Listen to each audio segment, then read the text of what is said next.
tulong po na Salamat 10,000 pesos po. Pero thank you, Lord. Yes. Appear tayo, sumakit. Kilala niyo ba yung Sex Bomb? Di ba?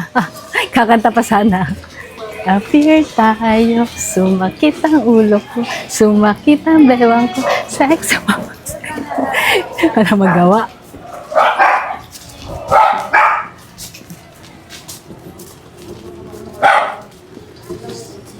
Parang pinuntahan natin.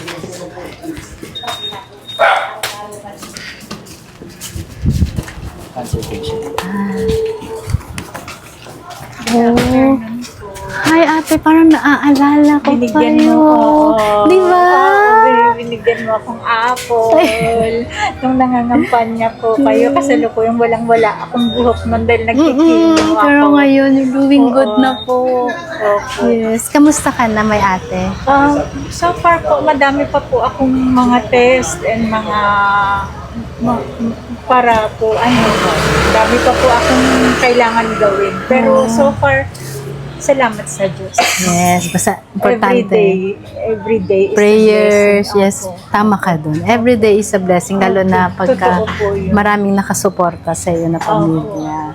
Yes, kaya po sumulat ka din kayo. Opo, pumunta po talaga ako kasi sobrang hindi na po kaya yung medications, yung mga vitamins. Actually, wala po akong maintenance na gamot kasi aggressive po yung cancer ko. Parang triple negative. Wala daw po siyang gamot. Yung pabalik-balik na lang po sa doktor lagi. Ganun. Kaya sakto po, meron lang pong pinapaabot na tulong po na Salamat 10,000 pesos po para sa iyo. tulong. Thank you very much. God bless po. Thank you. Thank you po. Thank you po. Thank you po. Naiyak naman ako. Opo. Actually, meron na pa akong konting hair. At makapal Makapal ng Pero hair. dati po, talagang Yes. nung pumunta ka po dati, Mm. walang-wala akong hair nun kasi nagkikimo pa lang po ako. Pero thank you, Lord. Yes.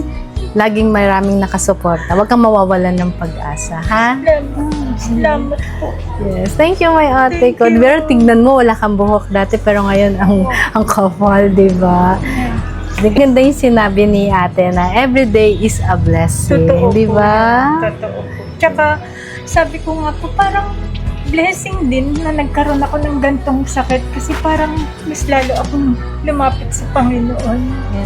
Parang yan yung nakita ko sa... Yun yung dahilan. Opo, parang yan yung nakita kong purpose ng Diyos sa akin.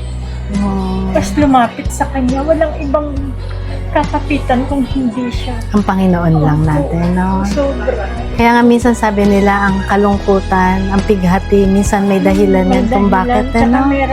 merong katapusan, tsaka merong sabi nga nila, ano ba yun? There is always a rainbow after the rain. Yes, sabi tama. nila.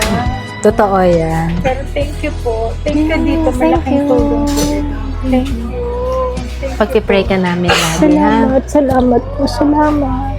May ano ko kay ate, every day is a blessing Picture na na. hindi natin kailangan malungkot kapag may problema tayo. Ano kay ate, yung nararamdaman ni ate? Jason Rodriguez. Thank you. Thank you God bless po. po. Thank you. Pray po na